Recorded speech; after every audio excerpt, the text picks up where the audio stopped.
the beat, I can't stop. Don't stop the beat, I can't stop. Don't stop the beat, don't stop the beat. You allow people to use the name Elliott Williams without your knowledge of the document or what was on the page? I don't recall.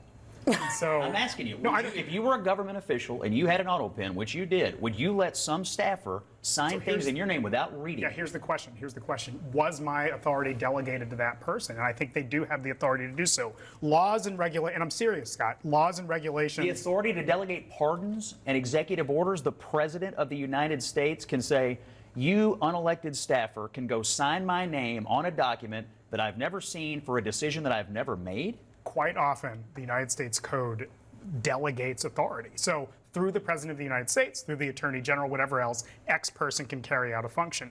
And certainly that could be the case. Now, Donald Trump, for instance, in his first term, pardoned like 1,600 people. And I have a hard time believing that he was aware of every single person that he was pardoning. One could make a challenge. Every president does this. Now, if it's a question about Biden's fitness for office, did he know what he was? Of course, raise that question. But I just, one, given how vast the pardon power is, and two, given how comprehensive the use of Autopens are across administrations, I have a hard time seeing a legal challenge. Nobody can be delegated the pardon power. Yes. It is a constitutional power. Yes. And I don't really think you can delegate the executive order power either, because the executive has to make the order. So, Scott, the President George W. Bush, and forgive me, I'm doing some research here in real time, but we are on justice.gov, Office of Legal Counsel.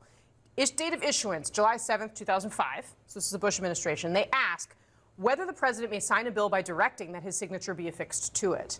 And the Justice Department says yes, the president need not personally perform the physical act of affixing his signature to a bill he approves and decides to sign in order for the bill to become law.